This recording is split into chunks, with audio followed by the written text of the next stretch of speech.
imaginé par Binge Audio. Trop souvent, l'annonce de ce que l'on appelle mauvaise nouvelle est synonyme de « il n'y a plus rien à faire ». Même au milieu de la maladie, d'un regard extérieur, il y a de la vie. Bien sûr, il faut se concentrer sur ses rêves, parce que la vie ne s'arrête pas à l'annonce de la maladie. Je ne rêve plus d'une autre vie ni d'absolu. Je ne souffre plus d'une cruelle souffrance inconnue. Je suis réconcilié avec mes envies oubliées. Enfin libéré, je peux me réinventer.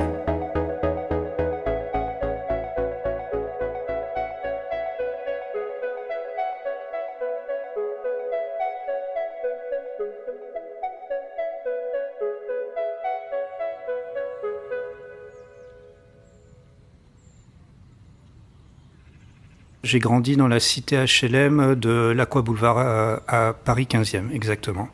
J'étudiais pas, j'ai redoublé 2 fois.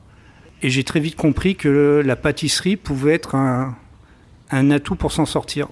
Donc j'ai obtenu mon CAP et je rencontre la femme qui va devenir mon épouse et la femme de ma vie. Elle s'appelle Laure. Et à l'âge de 21 ans, en tout cas moi j'avais 21 ans et mon épouse 19 ans, elle est tombée enceinte. Donc très jeune, j'avais le rôle de papa. Alors à 28 ans, je travaille toujours de nuit en pâtisserie. Et alors je suis un peu plus fatigué que d'habitude. Laure commence à avoir des doutes, aussi simple que ça, j'arrive plus à manger. Et un jour, un soir, Laure me dit, écoute, moi je te sens trop fatigué, il faudrait qu'on aille aux urgences. Et je suis un peu insouciant à l'époque et je lui dis, non, mais je suis fatigué parce que je travaille de nuit, ce soir je vais bosser comme d'habitude. Et là, elle insiste. Et là, en fin de compte, je lui dis, ok, allez, t'as raison, on va aux urgences. Et puis, de toute façon, on ressort d'ici une demi-heure. Et puis, je dors un petit peu et puis je vais au boulot. Aux urgences, je ne sais pas ce qui s'est passé, sur qui je suis tombé à l'époque. Je suis à l'hôpital Antoine Béclair à Clamart. Et ils prennent mon cas au sérieux. Alors, le premier réflexe de l'hôpital Antoine Béclair, c'est de m'avoir fait une prise de sang et une radio des poumons. À la radio des poumons, on s'aperçoit que j'ai une tache. Et le verdict tombe un jour après une biopsie de la masse que j'ai dans le poumon.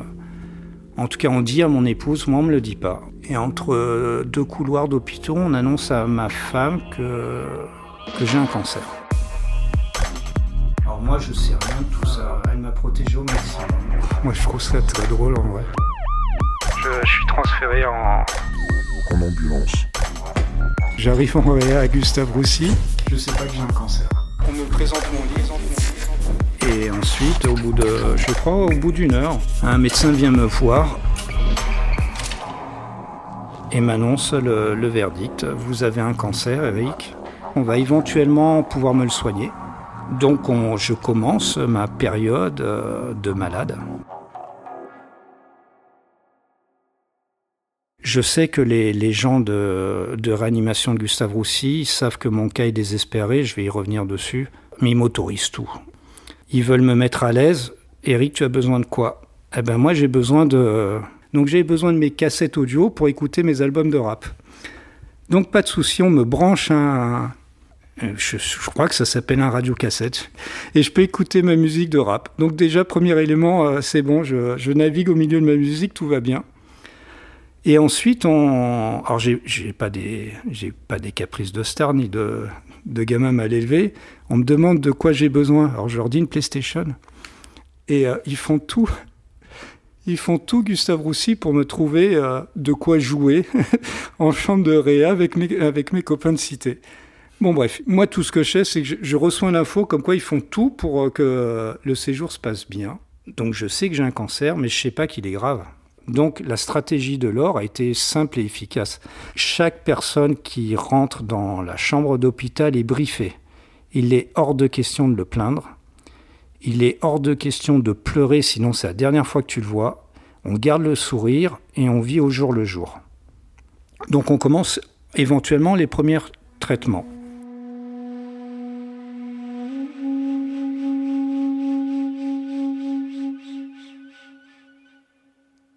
Donc les premiers traitements à la base consistent à m'envoyer de la chimiothérapie. Sauf que on s'aperçoit que j'ai un staphylocoque doré dans le sang.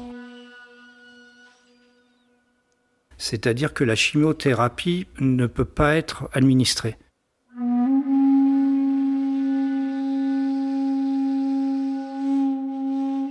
Donc je suis allongé, je commence là à être fatigué, à être malade. Je crois avoir perdu ma dignité à l'hôpital.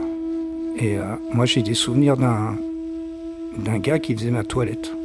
Et je le regardais avec un grand sourire parce que je me disais, putain, son boulot, il n'est pas facile. Moi, je me plaignais d'être pâtissier, le sien, il n'est pas facile du tout.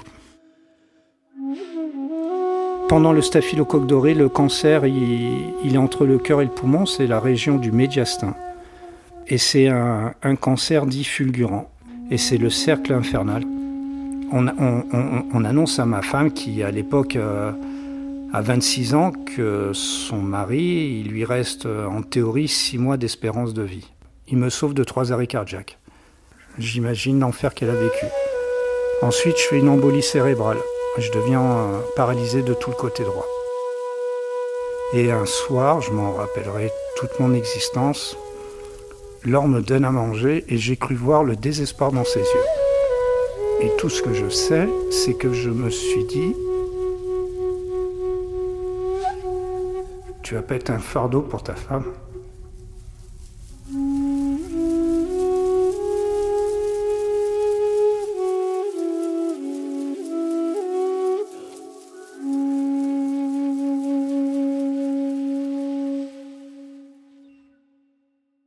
Alors j'avais une stratégie simple qu'elle ignorait à l'époque, quand elle partait, quand les toubibs n'étaient plus là. Je fais 1m87, les lits font 1m90. Je m'appuyais contre le rebord du lit et j'avais une idée obsessionnelle, c'est fais plier ta jambe. Fais plier ta jambe, parce que si ta jambe plie, tu n'es plus handicapé de ta jambe. Et je ne sais pas ce qui s'est passé. Je ne sais pas si c'est mon mental, je ne sais pas si c'est à force d'appuyer, je ne sais pas si c'est leur traitement. Mais du jour au lendemain, j'étais plus paralysé. On s'aperçoit que le staphylocoque doré est traité et la chimiothérapie a fait en sorte de stopper la progression de la tumeur. Et ensuite, on commence à même la faire diminuer de taille. Je sais que je suis en train de perdre du poids à grande vitesse, je ne reconnais plus mon corps. Je perds des cheveux en pagaille. Et vu que je vois les gens sourire, pour moi, c'est pas si grave. C'est bien d'aller à l'hôpital avec un sourire, c'est bien de parler du quotidien à un malade, même à un mourant. Il faut qu'on soit rassuré. En fin de compte, je crois que l'être humain a besoin d'être rassuré constamment, en tout cas moi, d'entendre ce qui se passe en dehors de tout ça. C'est-à-dire que mon enfant grandit bien, qu'il est entouré de gens qui lui font faire ses devoirs tous les soirs. Moi, j'ai besoin de l'entendre à l'époque. Il ne faut pas avoir de pensées négatives, il faut être positif tout le temps, tout le temps, tout le temps, tout le temps. Alors, en parlant de pensée d'un malade ou du malade que j'étais obsédé par les kebabs, ou ce qu'on peut appeler en région parisienne les Grecs. Et je demandais alors, j'ai fait vivre l'enfer. Je lui demandais, quand elle rentrait le soir, là, après son boulot, sa journée de boulot, elle avait déposé mon fils chez une copine. Elle rentrait dans la chambre d'hôpital, en réa, et je lui demandais un kebab.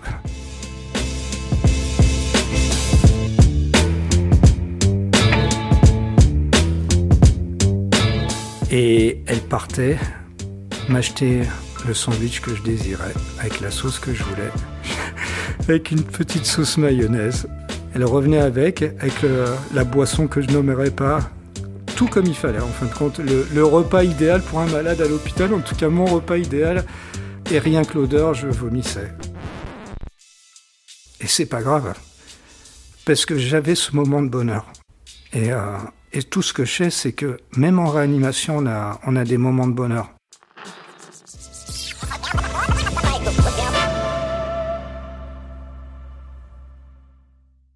Donc, à un moment donné, la réanimation, c'est bien, mais il faut s'en sortir. Donc, j'ai cette chance-là. On nous monte en chambre dite normale. Et je vais revenir sur une chose. Quand on m'annonce que j'ai un cancer, je me plains pendant une journée, j'ose me plaindre. C'est-à-dire, pourquoi moi? C'est hyper égoïste, quoi. Je me dis, pourquoi moi? C'est-à-dire, en gros, c'est fou de penser comme ça. C'est-à-dire, pourquoi moi, je ne le mérite pas, mais un autre le mérite certainement. Et parce que tout bêtement, je suis égocentré. Je me dis, moi, j'ai un fils qui a 7 ans.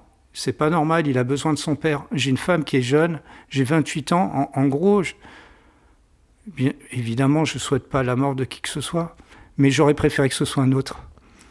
Et je suis resté donc plusieurs cures comme ça. Et à la 3e cure, moi, je sais que je vais un peu mieux, on va dire un peu mieux. Et j'ai une idée, c'est fêter l'anniversaire de ma femme dignement. Je peux rien organiser, ils ont tous compris que je pouvais rien organiser. Mon petit frère, qui à l'époque, fan de rap comme son grand frère, a des platines. Il vient avec des caddies. Il met les platines dans les caddies, juste pour que les gens aient de la musique le jour de l'anniversaire de Laure. Moi, ça me paraît fou, quoi. L'anniversaire arrive, je sors la veille, les gens sonnent, je les vois, ils viennent avec des pizzas, c'est eux qui ramènent tout. Ils ont cette délicatesse-là, c'est-à-dire qu'ils viennent même avec des sacs poubelles pour qu'il n'y ait plus rien dans la maison. Ils me passent le balai, ils passent le balai parce que moi je ne suis pas capable. En gros, c'est une soirée de rêve. Et moi, comme un gars malade, je suis allongé sur le canapé, je vois, parce que j'ai plus de force, je ne peux plus marcher. Et à vivre comme un rêve.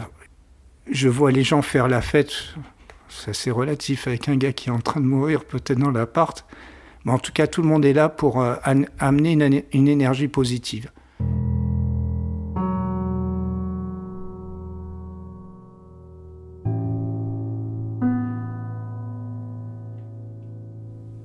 Quand je suis hospitalisé, donc en service dit normal, on peut aller à la cafétéria.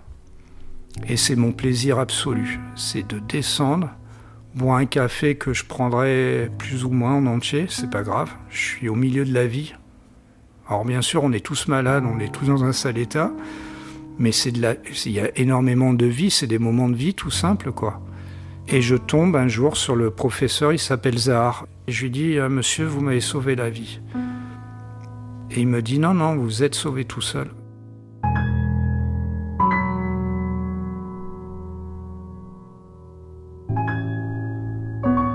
C'est-à-dire qu'en plus, ils ont cette dignité-là, cette humilité-là à faire croire aux malades que c'est eux qui s'en sortent seuls.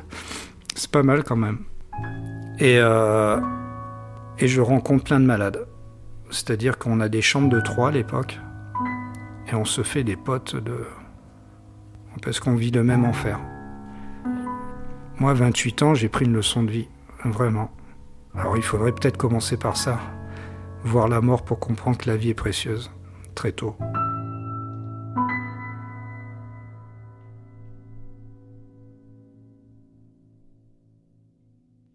Je suis un mec de 28 ans qui est un peu fougueux. Je sais que le médecin me parle de chimiothérapie et me parle de ce qui est inévitable, c'est la perte des cheveux. Et je sais pas, mais j'étais vraiment un petit con, prétentieux, je pense. Et je lui dis, vous savez, moi, avec moi, parce que j'ai cette phrase de débile profond qui dit, avec moi, les cheveux tomberont pas. J'ai pas cette humilité-là encore. Alors, je crois que toute la partie hospitalisation m'a pas fait changer du jour au lendemain. Ça a été un travail beaucoup plus long que ça. Je me suis ensuite ouvert à la lecture. Je n'avais jamais, en tant qu'adulte, ouvert un livre de ma vie. J'ai lu L'Alchimiste de Paulo Coelho à l'hôpital. Et j'ai compris que je ne détenais pas la vérité, quoi. Concrètement, maintenant, je me remets plus facilement en question. J'accepte l'autre, en fait. Donc je crois que je suis à ma 4e ou 5e cure de chimiothérapie. Et on m'annonce que la tumeur a tellement été réduite qu'on peut m'opérer.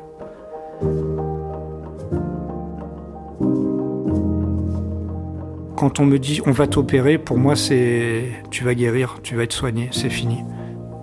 Et je retourne à la maison. Mon quotidien n'est pas folichon. Ma priorité, c'est d'aller aux toilettes seul. Parce que de mon canapé au cabinet de toilette, il y a, je crois, 3-4 mètres. C'est déjà une victoire en soi. Ensuite, Jordan a été présent comme un petit garçon de son âge, à nous raconter ses grands soucis de copains d'école et de relations avec sa maîtresse. Et pour moi, c'est rassurant et délicieux d'entendre ça, quoi. Doucement, la vie reprend.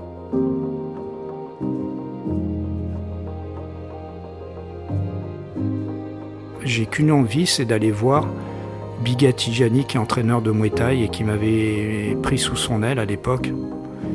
Il faut imaginer, le gars il est champion de France à l'époque de Muay Thai, champion d'Europe, champion du monde.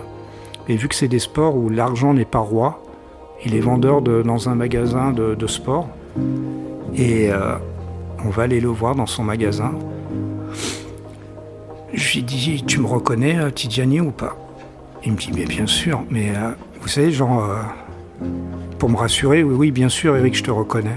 Et il a une phrase qui est restée longtemps. Eric, t'as peut-être qu'un combat, s'il te plaît, celui-là, gagne-le. Longtemps, quand j'ai eu des coups durs, pendant les hospitalisations, j'avais ça en tête. Il y a un champion du monde quand même qui t'a dit, s'il te plaît, gagne ton combat. Donc j'étais boosté pendant très longtemps. Mais ce mec-là, en tout cas, il m'a fait croire en mes capacités. Et il n'y a rien de mieux pour la guérison, c'est de croire en soi un peu.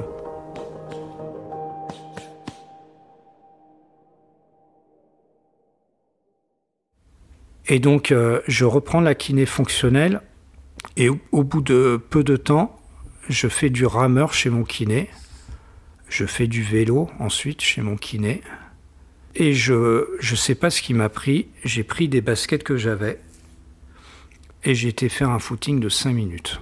Vous ne pouvez pas savoir la sensation de bonheur et de liberté que j'ai éprouvée. C'est-à-dire que mon corps me refaisait avancer. Et donc 1 an après avoir réappris à respirer et marcher, je me suis inscrit à un semi-marathon, c'est-à-dire 21 km. Mais j'ai enfin mon corps qui reprend sa place. Mais en tout cas, mentalement, ça m'aide. Et ça m'aide à me reconstruire parce que quelque part, pour vous situer un peu, à l'époque, je perds mon boulot. C'est-à-dire qu'avec le cancer que j'ai, les cicatrices que j'ai, il m'est interdit de lever du poids, il m'est interdit de piétiner parce que j'ai des varices plein les jambes dues à la chimiothérapie. Donc je perds mes repères, même mes repères sociaux, je les perds. On est un couple jeune, on a pris des crédits à la consommation et le forfait hospitalier, il n'y a qu'une mutuelle qui vous le prend en charge. Et à 28 ans, moi j'avais autre chose à penser que de prendre une mutuelle. Ça peut paraître con pour certains, mais c'était pas ma priorité d'avoir une mutuelle, j'étais pas malade. Donc il y a la maladie, mais il n'y a pas que la maladie, on perd tout. Et c'est l'espoir qui m'a fait avancer tout le temps, toute ma vie. Alors en tout cas, une certitude que j'ai quand je survis à mon cancer, c'est que ma femme m'aime. Et ça fait la différence dans ma petite tête de jeune adulte. Et encore une fois, on va à l'essentiel. Moi, j'ai perdu plein de copains à l'époque, parce qu'on n'est plus formaté pareil. On n'a pas vécu les mêmes choses. Et je les comprends, et c'est ainsi. À une période, ma femme et moi avions comme entourage que des vieux. C'est-à-dire qu'on avait des couples qui pouvaient nous comprendre. Ils avaient tous plus de 60 ans et pouvaient quelque part nous comprendre. Alors maintenant, on a des amis même plus jeunes que nous. Mais à l'époque, les gens de notre génération étaient dépassés par tout ce qu'on avait vécu. C'est aussi simple que ça. Et donc en 2003, Laure, qui a de la famille dans le Var, me propose d'éventuellement déménager et de partir dans le sud de la France. Et on emménage à Meyreuil. Je rêve enfin d'une vie meilleure, d'éventuellement retravailler. J'étais sûr que j'allais m'en sortir par le biais du travail. C'était un autre travail, certes, mais j'allais m'en sortir. La chimiothérapie rend stérile. Et on a cette chance incroyable, c'est qu'en 2006, donc Laure tombe enceinte, elle accouchera le 20 juillet 2007 d'un petit Théo. Et comme un con, quand je comprends qu'il est cancer, je dis à ma femme, la boucle est bouclée. Je ne savais pas qu'il allait tomber malade 2 ans et demi après.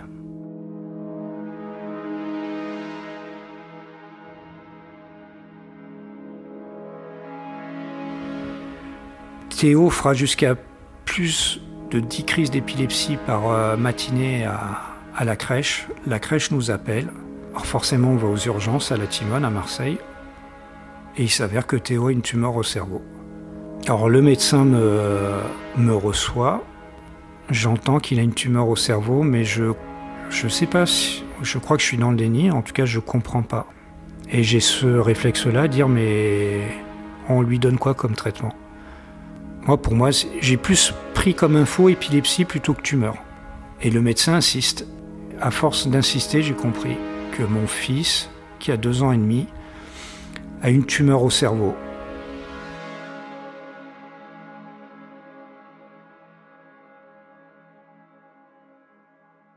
Notre énergie, à Laure et moi, en tout cas moi je le conçois comme ça à l'époque et elle aussi forcément, c'est d'être à son chevet. Je vois donc à travers des annonces dans la fonction publique, en tout cas pour laquelle je travaille, un poste en 3-8 à pourvoir. Je sais très bien que si je postule et si j'arrive à travailler en 3-8, j'ai du temps pour Théo. Trouver du temps pour être au chevet de son gamin. Et lutter, faire bloc. Je sais qu'il y a beaucoup de couples qui explosent quand un enfant tombe malade, et je peux le comprendre. Laure gérait le quotidien à l'hôpital et avait des soucis que moi j'avais pas. Moi j'étais au boulot, mais c'est très compliqué. Moi je sais qu'il y a un collègue de travail qui, le lendemain, quand je sais que Théo a fait des crises d'épilepsie, il a une tumeur au cerveau, il me dit « Oh, j'ai failli t'envoyer un texto hier pour savoir comment allait ton petit. » Je l'ai mal pris, c'est-à-dire envoie-le, fais pas chier, envoie-le quoi. Et donc j'étais dans une humeur massacrante. Alors à l'époque, je peux pas virer dingo, c'est impossible. Je suis rempli d'espoir pour Théo aussi. Je sais qu'il est malade, mais j'ai confiance en la médecine. Je sais qu'il est malade, mais c'est pas... Alors on s'accroche à chaque bonne nouvelle. Moi, quand le Toubi me dit il a une tumeur au cerveau, mais elle est opérable, je prends l'info positive. Elle est opérable. Donc en gros, tu vas pas te plaindre. Les médecins vont l'opérer. Je vous garantis qu'on angoisse énormément quand votre enfant descend au bloc. Et vous savez qu'il va revenir dans 6-7 heures. Dans quel état, vous ne savez pas. Et ça, c'est très dur à gérer. Mais on ne s'est jamais plaint, je crois.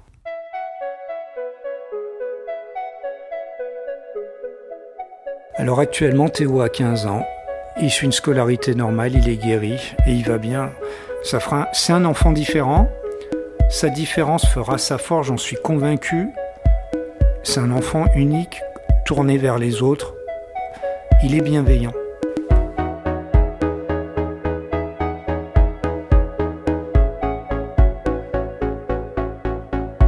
Alors, oui, l'oncologue, on y va une fois tous les 2 ans, je crois, à l'heure actuelle.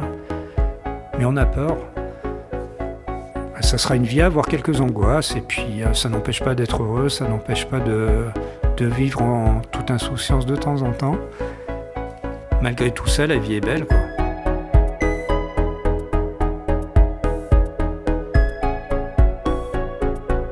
Après la pluie est un podcast de Binge Audio. Entretien mené, enregistré et monté par Olivia Muller. Réalisation Paul Berthiaud. Production Naomi Titi.